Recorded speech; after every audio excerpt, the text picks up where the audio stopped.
boa noite. Olá, boa noite. Segunda turma do Supremo manda soltar ex-ministro José Dirceu, operador do MDB e ex-tesoureiro do PP. E colegiado ainda arquiva ação penal contra o ex-presidente da Lespe, Fernando Capês, do PSDB. Recurso que pede liberdade de Lula só deve ser julgado em agosto pelo STF. Ministro Fachin enviou para o plenário o pedido do ex-presidente para sair da prisão. TCU vê irregularidade em decreto dos portos e encaminha caso à Procuradoria-Geral da República. O texto foi editado pelo presidente Temer e é alvo de investigação pela Polícia Federal. Temer recebe em Brasília o vice-presidente americano Mike Pence. Na pauta, a crise na Venezuela e as crianças brasileiras enjauladas na fronteira dos Estados Unidos. Na Copa da Rússia, no sufoco, a Argentina se classifica e vai pegar a França nas oitavas de final. E seleção brasileira terá Miranda como capitão. E o time de Tite faz o último treino antes da partida contra a Sérvia. Você acompanha essas e outras notícias após o intervalo. Até já! Próximo domingo, tem novidade na área. Vampeta entra em campo como titular do Mesa. Nosso time fica ainda mais completo para comentar os lances do Mundial. E com essa nova jogada, quem ganha é você. Mesa Redonda, próximo domingo, 9 da noite. Tá a fim de escrever a sua própria história? Que tal dirigir a sua própria vida? Então corre pra cá, que a sua hora chegou. Bem-vindo ao Mundo Casper, o lugar certo para você pensar, criar e questionar. Na Casper, razão e emoção se unem para fazer diferente, fazer melhor. E você? Aceita o desafio? Tem muita coisa nova te esperando por aqui. Faculdade Casper Libero. Paixão por comunicação.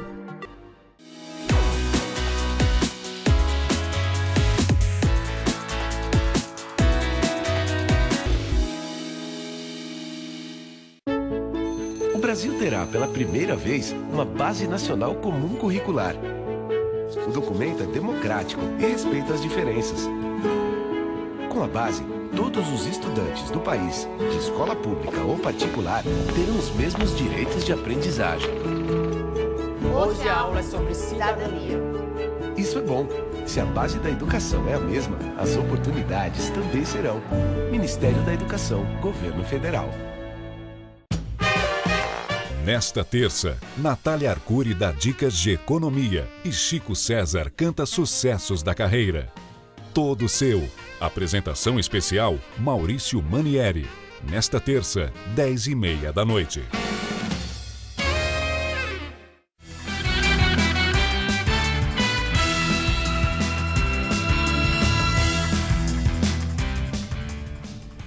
Hoje é o Dia Mundial de Combate às Drogas, data que serve para confirmar a preocupante realidade brasileira. O país é o que mais consome crack no mundo, com pelo menos 1 milhão de usuários. Quando a Angélica descobriu, já era tarde. Quando ele veio me pedir ajuda, ele já estava no crack. Então ele começou com maconha, depois eu creio que para cocaína e acabou caindo no crack, né? Em 6 anos, Tiago foi internado 18 vezes. A última foi há 10 dias, sempre com a ajuda da mãe. Mas por causa das muitas recaídas, o rapaz, hoje com 31 anos, vive na Cracolândia. Quando a gente o acolhe em casa, ele sempre acaba furtando as coisas do irmão, minhas, né? Não é só a pessoa que se destrói, ela leva a família junto. O especialista lembra que a dependência química é uma doença crônica. Nem sempre também ela recebe um tratamento adequado para a sua dependência química. Por isso que existe, às vezes a pessoa fica um pequeno tempo em tratamento e acha que já está boa e sai, né, para fazer as coisas normais e vê que não está preparado. No mundo, cerca de 250 milhões de pessoas, segundo a ONU, usam algum tipo de droga, o equivalente a 5% da população entre 15 e 64 anos. Desses, 30 milhões apresentam transtornos relacionados ao consumo, incluindo a dependência. O álcool é a droga mais consumida no mundo e a mais letal entre os jovens. De cada 4 mortes na faixa dos 20 aos 39 anos, uma tem relação direta com a bebida. Por aqui, a estimativa é de que quase 10 milhões de brasileiros usam algum tipo de droga, sem considerar o cigarro e o álcool. E um estudo da Universidade Federal de São Paulo constatou que já há vários anos o Brasil se mantém como o maior consumidor mundial de crack, com pelo menos 1 milhão de usuários. E não há lugar imune ao mercado da droga, acredita o pesquisador. As cracolândias, que surgiram em São Paulo há cerca de 2 décadas, avançaram sobre quase todas as cidades brasileiras. Nós temos uma rede de distribuição muito eficiente no Brasil inteiro, com cocaína ou crack a preços muito baratos, né, e de fácil acesso. Então a gente criou a tempestade perfeita, quer dizer, criou um mercado, né, que não teve o equivalente de contenção por parte do Estado. E se falta continuidade nas políticas públicas de combate, a Angélica sobra persistência. A gente fala assim, a gente cansa, mas não desiste. Eu jamais vou desistir do meu filho. Segunda turma do Supremo manda soltar ex-ministro José Dirceu, operador do MDB e ex-tesoureiro do PP. José Dirceu vai para casa. Preso desde maio, conseguiu agora a autorização para aguardar em liberdade o julgamento de recurso no Superior Tribunal de Justiça. O ex-ministro do governo Lula foi condenado a 30 anos e 9 meses de prisão por corrupção, lavagem de dinheiro e organização criminosa. Ele cumpria a pena no presídio da Papuda, no Distrito Federal. 3 ministros votaram a favor de Dirceu. Dias Toffoli, de quem partiu a ideia, Gilmar Mendes e Ricardo Lewandowski. O único contra foi Edson Fachin. Na mesma sessão, o plenário decidiu igualmente em favor do ex-tesoureiro do PP, João Cláudio Genu, também preso em maio, condenado na Operação Lava Jato por corrupção passiva e associação criminosa.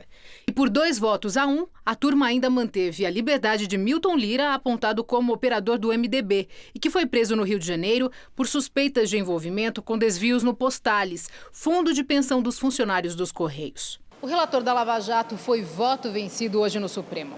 Sem a presença do ministro Celso de Mello, Edson Fachin ficou isolado, sofreu diversas derrotas. Na sessão houve até uma discussão entre Fachin e Dias Toffoli, que inclusive já foi assessor de Dirceu. Eles debateram sobre a legalidade da soltura do ex-ministro petista, uma vez que o STF entendeu que o réu pode ser preso após a condenação em segunda instância, o que é o caso de Dirceu. Fachin já foi derrotado ao menos 13 vezes em 1 ano e meio que está à frente da relatoria da Operação Lava Jato no Supremo. A segunda turma chegou até a ser apelidada de Jardim do Éden, por ser considerada menos rigorosa do que a primeira. Em setembro, haverá alteração dos componentes desse colegiado. Entra Carmen Lúcia, que passa a presidência do STF para Dias Toffoli, que hoje é vice-presidente da Corte. E hoje também a segunda turma anulou as provas recolhidas na casa da presidente do PT, senadora Gleisi Hoffmann, e do marido dela, o ex-ministro Paulo Bernardo. Os ministros entenderam que a ação foi ilegal porque senadores possuem foro privilegiado e Gleisi nem era o alvo da operação. O colegiado ainda arquivou a ação penal contra o deputado estadual do PSDB de São Paulo, Fernando Capês. Ele respondia por suposta participação na máfia da merenda. O Ministério Público vai poder recorrer dessa decisão. O relator da Lava Jato diz que é equivocado o conceito de derrota ou de vitória de magistrado integrante de colegiado. Segundo ele, juiz não tem causa. É a parte ou são terceiros interessados que têm sucesso ou insucesso no resultado de suas demandas. O procurador Carlos Fernando Lima, que investiga o esquema de corrupção na Petrobras, protestou. Ele disse que enquanto todos secam a Argentina na Copa da Rússia, a maioria da segunda turma faz 7-1 contra a Lava Jato. E ironizou que a força-tarefa não marcou nem mesmo um. Sob o risco de uma terceira denúncia contra Temer, a defesa do presidente vai questionar a Procuradoria-Geral da República sobre a investigação comandada pelo delegado Kleiber Malta Lopes no caso da reforma na casa da filha dele, Maristela Temer. As apurações começaram por causa do decreto dos portos, que teria sido editado pelo presidente para beneficiar empresas do setor. Agora, com a ampliação da investigação, o delegado Kleiber Lopes quer saber se o dinheiro usado para a reforma veio de propina paga pela JBS Friboi ao coronel Lima, amigo íntimo do presidente. Temer nega as acusações. As informações são da jornalista Andréa Sadi, do G1. E o Tribunal de Contas da União decidiu encaminhar hoje uma representação à Procuradoria-Geral da República para que seja analisado se a edição do Decreto dos Portos, feita pelo presidente em 2017, é constitucional. O documento prorroga por até 70 anos os contratos de arrendamento.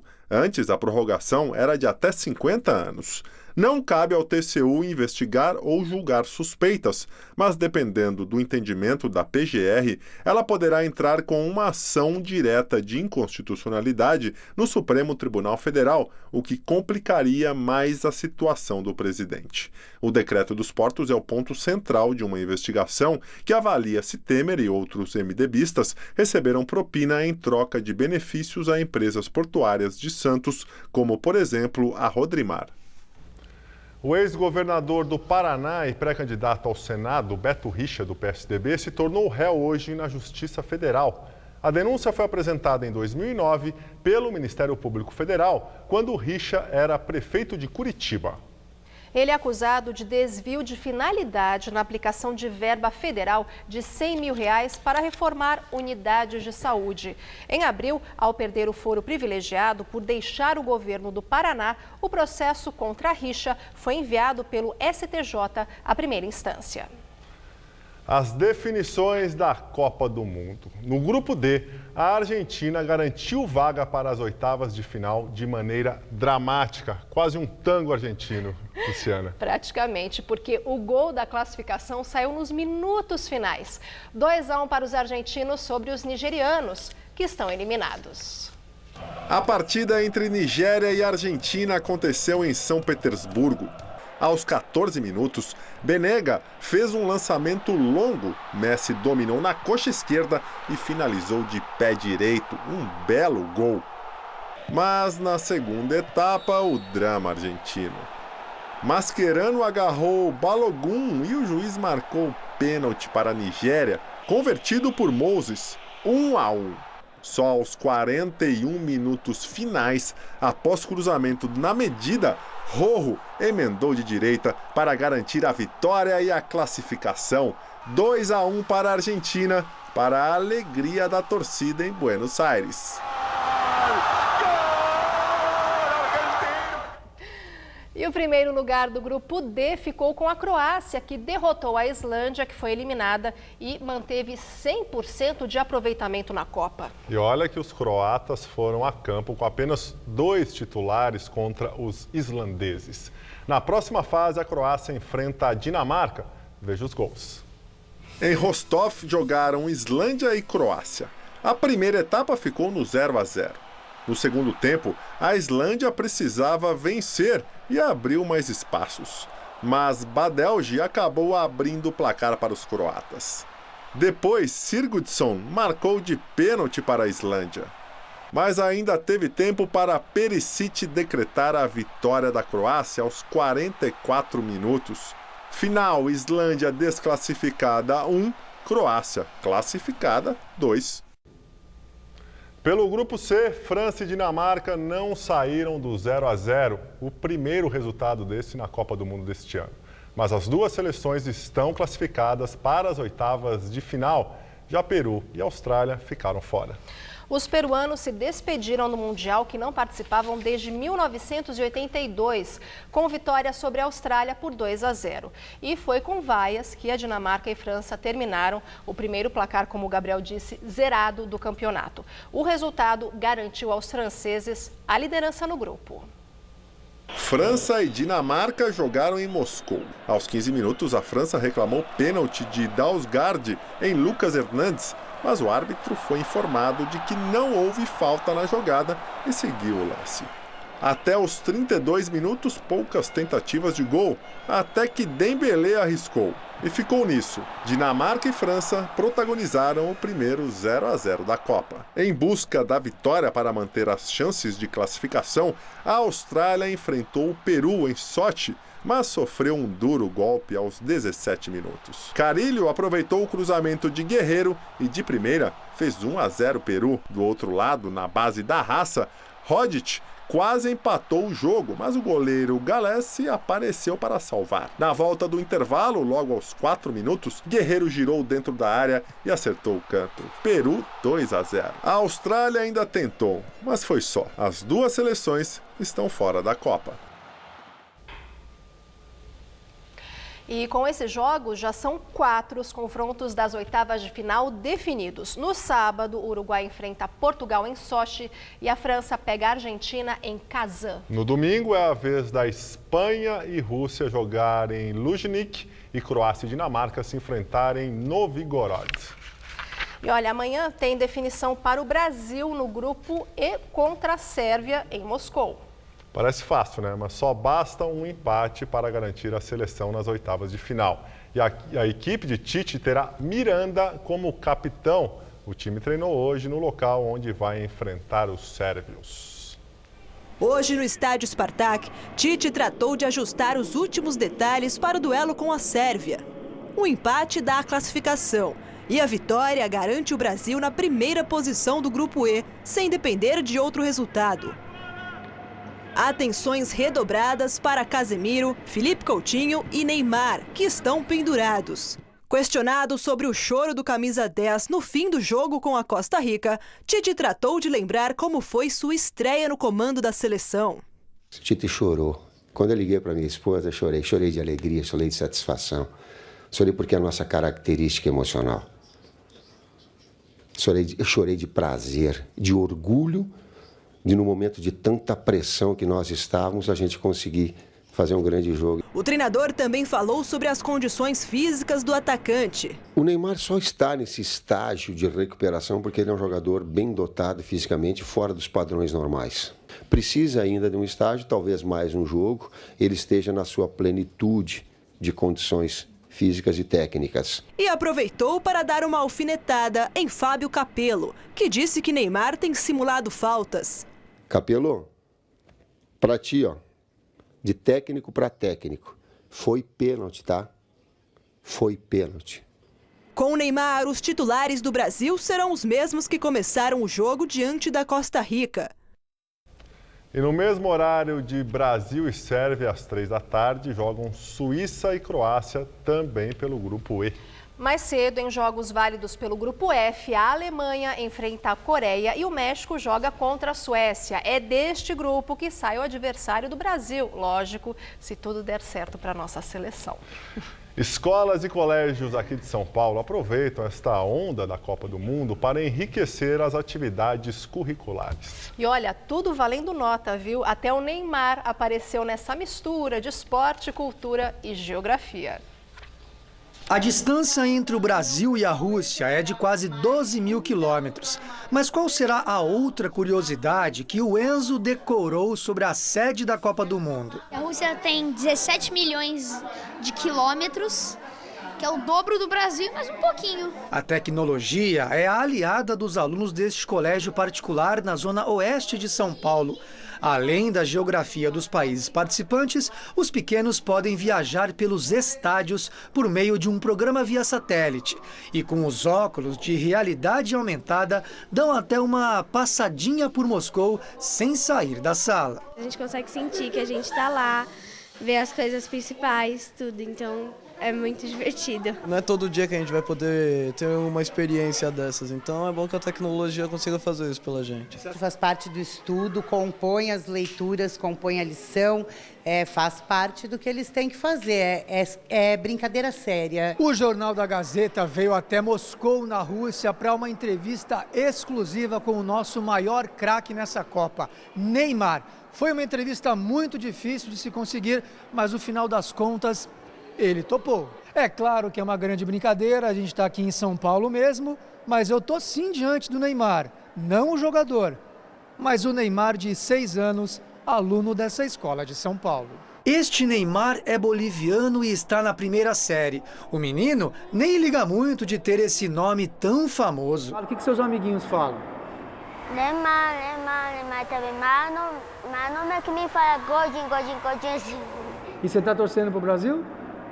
O pátio da escola foi todo decorado. Tem a Rússia anfitriã com a sua matriosca, homenagens à Inglaterra, colagens sobre o México e até símbolos da Itália, que não está na Copa, mas está neste trabalho. Coliseu, a torre de pizza e as fontes. A pizza e o macarrão. Claro que tem espaço para o Brasil. Aliás, os mais velhos do 9º ano vão até discutir temas sociais fora da escola, tudo valendo nota. Eles vão falar sobre tipos de violência e como intervenção eles vão fazer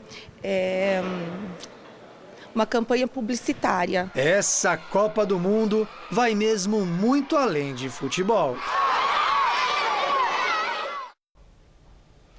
O plenário do Supremo só deve analisar pedido de liberdade do ex-presidente Lula em agosto, depois do recesso judiciário. Ontem, o relator da Lava Jato, o ministro Edson Fachin, decidiu enviar para o Pleno o pedido da defesa de Lula. Os advogados querem que o petista aguarde em casa enquanto os recursos são julgados nas instâncias superiores. A defesa também pede que o STF suspenda a inelegibilidade de Lula. Com isso, ele poderia concorrer à presidência da República. Como foi condenado em segunda instância no TRF4, Lula está impedido de disputar o pleito com base na lei da ficha limpa.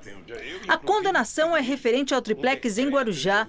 Lula foi condenado nesta ação penal pelo juiz Sérgio Moro em julho do ano passado e teve a pena aumentada pelo Tribunal Regional de Porto Alegre em janeiro deste ano. Devido a este processo, o ex-presidente já cumpre a pena imposta pelos desembargadores de 12 anos e 1 mês de prisão na sede da Polícia Federal em Curitiba. Ele foi preso no dia 7 de abril. O julgamento do pedido de liberdade de Lula seria hoje, na segunda turma do STF.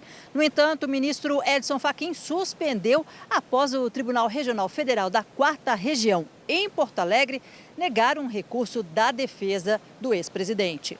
Os advogados recorreram da decisão.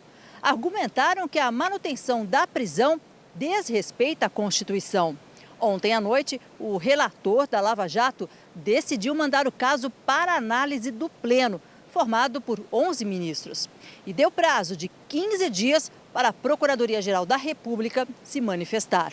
Com isto, o julgamento do caso só deve ocorrer em agosto, depois do recesso do Judiciário. Quem define a pauta de votação é a presidente da Corte, ministra Carmen Lúcia. A defesa de Lula e o PT têm pressa. O partido teme que a decisão do Supremo só saia depois do fim da data limite de registro das candidaturas, que é no dia 15 de agosto. O ex-presidente lidera todas as pesquisas de intenção de voto para a presidência da República. Oficialmente, o PT diz que não tem plano B, caso o STF barre a pretensão do petista. E agora o comentário de política com José Neumann e Pinto. Na semana passada começou a circular a notícia de que Lula seria solto pela segunda turma desde que o Fachin mandou para julgamento, que teria que ter sido feito ontem, um recurso da sua defesa pedindo a anulação de sua condenação na primeira e na segunda instância. Eu não quis comentar aquilo porque eu não acreditava que aquela segunda turma, comandada pelo trio Lewandowski, Toffoli e Gilmar Mendes, teria peito para fazer isso. Hoje eu me convenci que já estava tudo combinado para soltar o Lula e quem evitou isso foi a vice-presidente do Tribunal Regional Federal da 4ª Região em Porto Alegre, ao inspirar Fachin a mandar o novo recurso da defesa de Lula para o plenário do Supremo.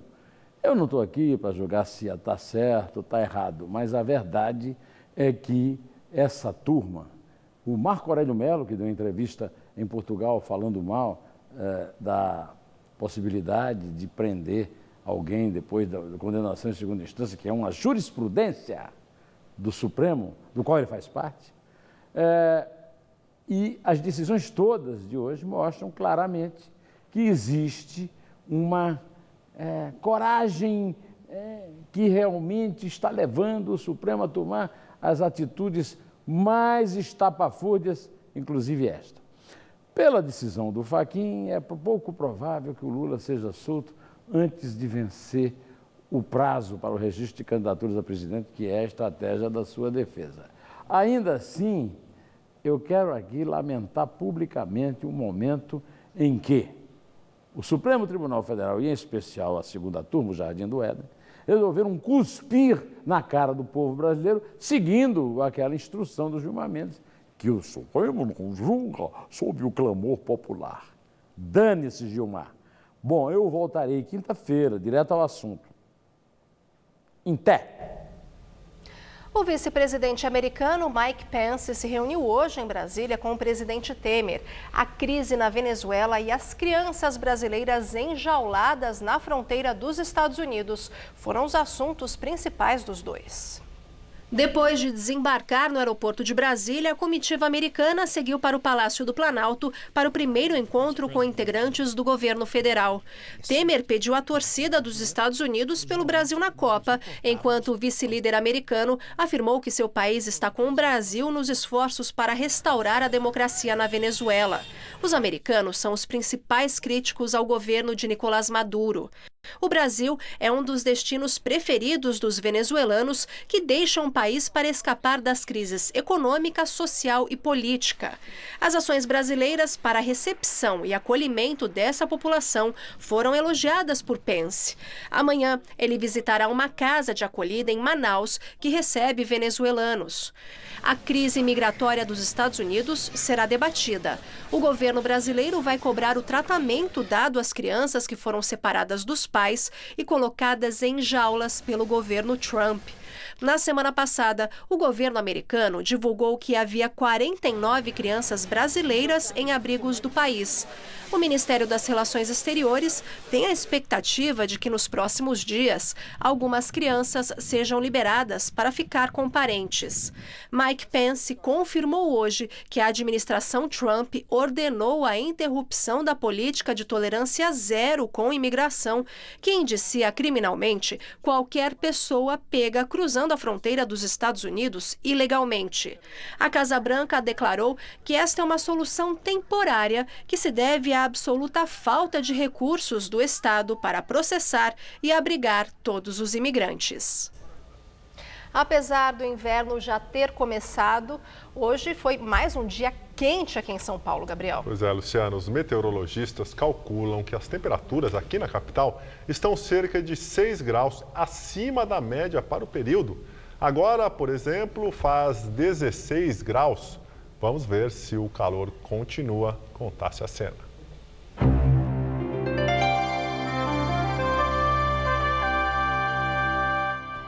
Na região metropolitana de São Paulo, a quarta-feira deve ser mais um dia ensolarado e quente. Aqui na capital, os dias continuam bonitos, com céu azul e poucas nuvens. Amanhã, mínima de 14 e máxima de 26. Na quinta, temperaturas entre 15 e 25. E na sexta-feira, os termômetros oscilam entre 14 e 25 graus. Só uma correção, agora aqui faz 18 graus. E nós ficamos por aqui. A edição de hoje pode ser vista no site do Jornal da Gazeta. Muito obrigado pela companhia. Tenha uma excelente noite. Até amanhã, Luciano. Até amanhã, Gabriel. Uma ótima noite para você e assista agora o programa Todo Seu.